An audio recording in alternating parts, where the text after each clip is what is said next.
Tener una buena historia de terror para contar no implica necesariamente que tengamos que pasar horas detrás del micrófono narrando o horas detrás de la pantalla escuchando, esperando un gran desenlace, un desarrollo dramático que nos haga sentir que valió la pena. Hay historias cortas que cuentan con las frases o las oraciones necesarias para hacernos sentir ese sentimiento de incomodidad e impotencia. Y esa es la cita de esta noche. Prepárate pues, yo soy el Diablero, y pese a no saber realmente nada, permíteme que te narre dos historias cortas para contar. Por el internet existen ciertos videos en donde podemos observar cómo robots que cuentan con inteligencia artificial intentan imitar o emular las emociones humanas. Si los has visto, estarás de acuerdo conmigo en que generan cierta incomodidad, cierta incertidumbre. Dentro de nosotros mismos, en nuestro ser, en lo más profundo, existe una especie de mecanismo que nos hace sentir esa incomodidad cuando vemos que algo que claramente no es humano está intentando hacerse pasar por uno. Y esta es una historia de esas. Prepárate, pues creo que tiene un desenlace que te va a sorprender.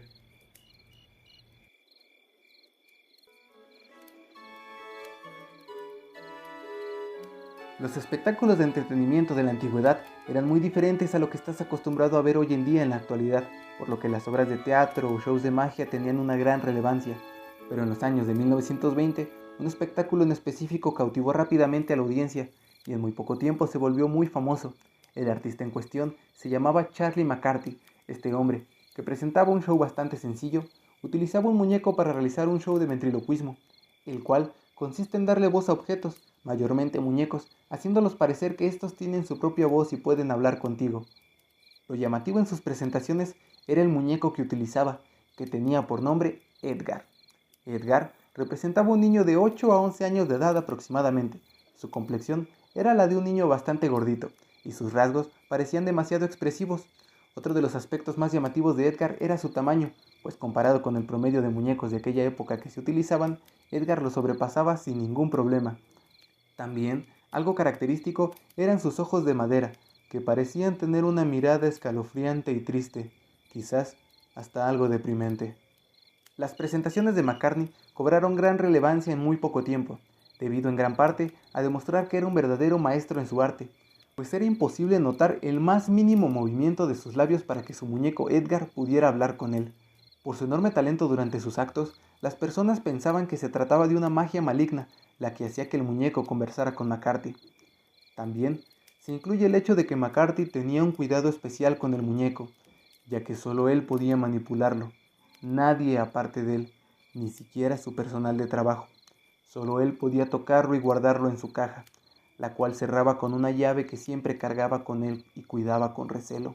Pero su espeluznante y exitosa carrera llegó a su fin una noche después de un show.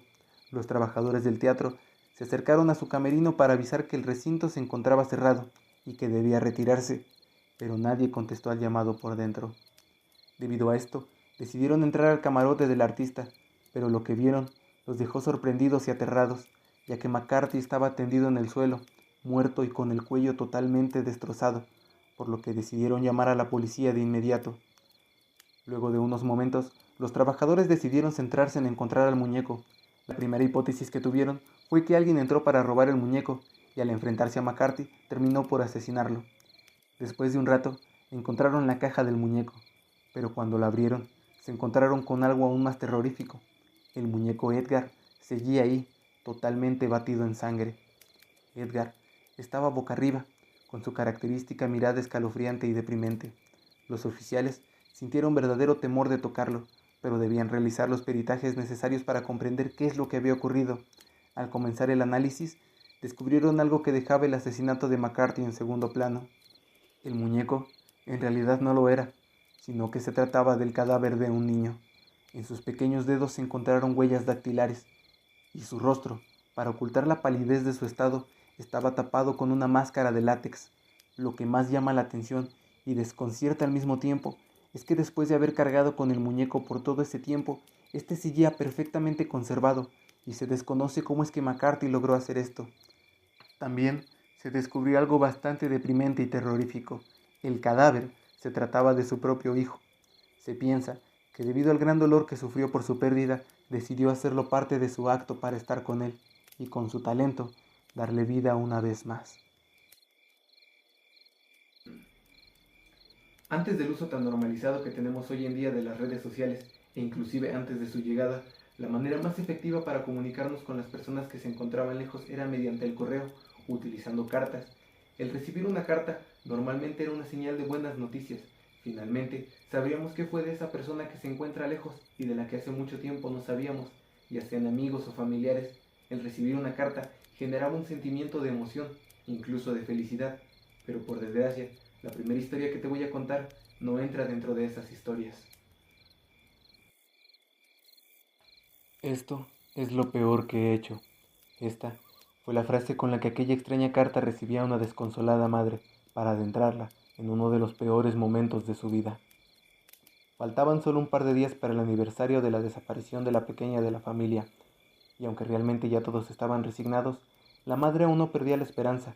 Quería volver a ver sonreír a su pequeña, que tan solo tenía 8 años. Aquel día, la madre regresó de hacer las compras, cuando notó un extraño sobre debajo de la puerta. No tenía información alguna, remitente o destinatario, solo era eso, un sobre en blanco con una carta. Ella decidió no darle mayor importancia. Se concentró en terminar los deberes del hogar. Cuando finalmente terminó, se acercó a la mesa, la abrió y comenzó con aquella lectura que cambiaría por completo su vida. Esto es lo peor que he hecho y estoy arrepentido. Yo fui quien tomó su inocencia y terminó con su vida, y en verdad lo siento. Sin saber cómo reaccionar y con algo de intriga y molestia, la madre continuó leyendo, pues no sabía si se trataba de una simple broma. Yo la amaba, pero sabía que ella no podía estar conmigo. Muchas veces traté de acercarme y ella solo se alejaba. Eso me deprimía y realmente me molestaba, pero jamás quise herirla. Un día, en aquel día, al salir de su colegio yo estaba fuera esperándola. Le pedí que me acompañara y ella accedió sin problema alguno, como en muchas otras ocasiones sucedía. En este momento, la madre quedó con una enorme confusión. Su hija confiaba en la persona que más tarde le arrebató la libertad. Millones de ideas comenzaron a bombardear su cabeza. Aún así, siguió leyendo mientras la rabia la consumía por dentro. La llevé y dimos un pequeño paseo por el parque. Jugamos, le compré un helado y fuimos a dar un paseo por el sendero en el bosque. Una vez más, las ansias me terminaron por superar e intenté acercarme a ella, pero ella se alejó. Traté de besarla, pero se asustó e intentó huir. Forcejeamos un rato. Realmente me asusté demasiado. Ella quería irse, pero no podía dejar que contara algo. Entré en pánico. Tomé una roca y mientras ella corría la alcancé y golpeé con fuerza su cabeza. Me aterré. No sabía qué hacer. Si ella contaba algo estaría acabado. Así que como pude, tomé valor y con todas mis fuerzas la arrastré a lo más profundo que pude del bosque. La até en una de las cabañas abandonadas. Estaba listo para terminar lo que ya había comenzado, pero simplemente no pude. El miedo me consumió y terminé por escapar. La madre estaba realmente destrozada y confundida. No sabía cómo reaccionar o qué hacer. Solo podía imaginar el miedo que debió sentir su pequeña. Tomó una bocanada de aire y como pudo continuó leyendo. La carta se extendía mucho. El autor confesaba el miedo que sintió para terminar el trabajo, así que narraba cómo decidió huir y dejar a la pequeña atada y vendada en lo profundo del bosque a su suerte, con la esperanza de que muriera por el dolor, el frío, el hambre o el miedo, lo que sucediera primero. Reiteró en múltiples ocasiones que él jamás se atrevió a tocarla, no por falta de ganas, sino por respeto. Le recordó que después de todo él la amaba, aunque ella no pudiera entenderlo. La madre no podía parar de llorar de impotencia. Sentía rabia y dolor, pero aún así continuó. Tenía la esperanza de que en algún momento hubiera una pista de cómo dar con el posible culpable. El autor se extendía aún más en la carta. Contaba cómo había decidido unirse a la búsqueda y cómo daba consuelo a sus familiares. Finalmente, narraba que luego de un tiempo sintió miedo de que pudieran encontrarla, así que tomó una firme decisión. Volvió a donde la había dejado, solo para encontrar su cuerpo inerte. Contó con un espantoso detalle cada corte que realizó en el cuerpo, cómo parte a parte fue separándolo, cómo quemó, enterró, pulverizó y se deshizo de cada parte para no dejar rastro alguno. Explicó también lo bien que eso lo hizo sentir, pues finalmente desaparecía su obsesión y miedo, finalmente se encontraba libre. No espero tu perdón, pero ya no puedo con el remordimiento. Mañana, a un año de haber hecho esto, me quitaré la vida. Sé que eso no resolverá nada, pero espero que al menos te pueda traer algo de consuelo. Esto es lo peor que he hecho, y estoy arrepentido. Así fue como concluyó la carta, un relato que partió en mil pedazos a una desdichada mujer. Aún así, ella no sabía si era verdad o simplemente se trataba de una cruel broma, así que limpió sus mejillas, se hizo la fuerte y decidió no contarle a su hijo ni a su esposo. Quería tratar de sobrellevar lo mejor posible aquel trágico día. A la mañana siguiente, un estruendo horrible hizo eco por toda la casa. Fue tan fuerte que hizo que ambos padres brincaran sobreexaltados de la cama. Corrieron enseguida donde provenía el ruido, que era el cuarto de su hijo mayor. Cuando abrieron la puerta, él yacía en el suelo con un tiro en la cabeza. Se había quitado la vida. El padre no dejaba de gritar y sollozar. La madre ni siquiera pudo parpadear.